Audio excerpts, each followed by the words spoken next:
ഇന്നലെ അവിടെ അത്രയും കണ്ടസ്റ്റൻസ് ഉണ്ടായിട്ട് എണീറ്റ് നിന്ന് ലാലേട്ടനോട് ചോദിക്കാനുള്ള ധൈര്യം കാണിച്ചത് ഋഷി മാത്രമാണ്. യെസ്, ഋഷി ഷോർട്ട് ടെമ്പേർഡ് ആണ്, ഇമോഷണലി ഋഷി കയ്യിൽ നിന്ന് പോകുന്ന ടൈപ്പാണ്, എല്ലാമാണ്. എന്നാൽ പോലും അവിടെ ലാലേട്ടനോട് ഋഷി ചോദിച്ചു. ശരിയാണ്, ചോദിച്ച കാര്യമല്ലേ. ഗസ്റ്റർ കാണിച്ചില്ലെങ്കിലും ഇതിലും ഓക്വേർഡായിട്ടുള്ള വർത്തമാനങ്ങൾ ഇവിടെ സംസാരിച്ചിട്ടുണ്ട് പലരും. അപ്പോൾ ഒന്നും ഇല്ലാത്തൊരു സംഭവം എന്താണ് ഇപ്പോൾ? അപ്പോൾ ഉരുളുന്ന ലാലേട്ടനാണ് ഞാനവിടെ കണ്ടത്. ലാലേട്ടൻ പറഞ്ഞ എന്താണ്, ഡെന്നിന് അല്ല പവർ ടീമിന് 1000 പോയിന്റ് കൊടുത്തല്ലോ, അവർ നല്ല ചെയ്തുകൊണ്ടാണല്ലോ അത് കൊടുത്തത്, അതിൻ്റെ ഒപ്പം ഇതും പറയണമല്ലോ. അങ്ങനെ ഉരുണ്ടു മാറി ആ രീതിയിൽ ഒരു ഒരു എന്താ പറയുക, ഒരാൾക്കും മാത്രം പാർഷ്യലി ഇമ്പോർട്ടൻസ് കൊടുക്കുന്ന രീതിയിൽ ഋഷിയുടെ ആ ചോദ്യത്തിനെ മൊത്തത്തിൽ വെള്ളത്തിൽ മുക്കി.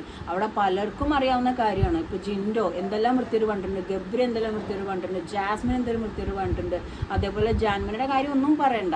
അപ്പോൾ ഇവരൊക്കെ കാണിക്കുമ്പോൾ എവിടെ പോയി ക്വാളിറ്റി, എവിടെ പോയി കുടുംബ പ്രേക്ഷകർ, എവിടെ പോയി പിള്ളേർ, എവിടെ പോയി റൂൾസ്, എവിടെ പോയി പവർ ടീം, എവിടെ പോയി ഈ എത്തിക്സും സംഭവങ്ങളെല്ലാം?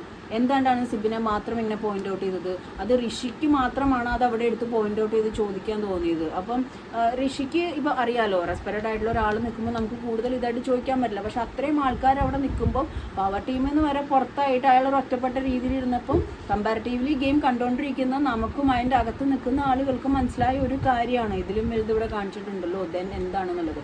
എന്താണെങ്കിലും ഋഷിക്ക് മാത്രമേ ആ ഇത്രയും ഇരിക്കുന്ന ആൾക്കാരിൽ നട്ടൽ നിവർത്തി ലാലേട്ടനോട് അത് ആ എല്ലാ രീതിയിലും റെസ്പെക്റ്റ് കൊടുത്തിട്ട് ചോദിക്കാനുള്ള ആ ഒരു പവർ ഋഷിയാണ് കാണിച്ചത്. അത് ഹാറ്റ്സ് ഓഫ് യു ഋഷി. കാരണം എന്ന് വെച്ച് കഴിഞ്ഞാൽ പലരും ഉള്ളിൽ ഉണ്ടായിട്ടും മിണ്ടാതെ ഇരിക്കുകയായിരുന്നു. മേ ബി സിബിനോട് ദേഷ്യമുള്ളവരുണ്ടാവാം, സിബിൻ അങ്ങനെ തന്നെ മതി കിട്ടിയത് നന്നായെന്നുള്ള രീതിയിൽ ഇരിക്കുന്നുണ്ടാവാം, സിമ്പതി ഉള്ളവരുണ്ടാവാം, അല്ലെങ്കിൽ ലാലേട്ടനോട് ചോദിക്കാനുള്ള പേടി ഉണ്ടാവും. പക്ഷെ എന്ത് തന്നെയാണെങ്കിലും അതിനെയൊക്കെ കട്ട് ചെയ്തിട്ട് ബേസിക് ആയിട്ടുള്ള ആ ഒരു റെസ്പെക്റ്റും കാര്യങ്ങളും കൊടുത്ത് വളരെ ഷാർപ്പായിട്ടുള്ള ക്വസ്റ്റ്യനാണ് ചോദിച്ചത്.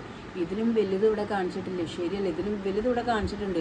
അത് ലാലേട്ടൻ ഈ രീതിയിൽ സംഭവങ്ങൾ തിരിച്ചു വളച്ച് ഒടിക്കുന്നതിൽ കാണുമ്പോൾ നമുക്ക് ഭയങ്കര ഇറിറ്റേറ്റഡ് ആണ്. പക്ഷേ ഋഷി ചോദിച്ച ചോദ്യത്തിന് തൃപ്തികരമായ ഒരു മറുപടിയാണോ കിട്ടിയത്? അതൊട്ട് കൊടുത്തൂല. കാരണം കൊടുക്കാനില്ല.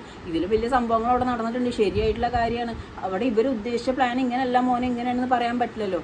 അവിടെയാണ് ബിഗ് ബോസിൻ്റെ ലാലേട്ടൻ്റെ മാറ്റിപ്പിടുത്തവും. പക്ഷേ ഋഷിയുടെ ആ കുറിക്കത്തെ ചോദ്യത്തിൻ്റെ മുന്നിൽ ലാലേട്ടൻ ഉരുണ്ടു മറിഞ്ഞു എന്നുള്ളത് എനിക്ക് തോന്നി. നിങ്ങൾക്ക് തോന്നിയായിരുന്നോ?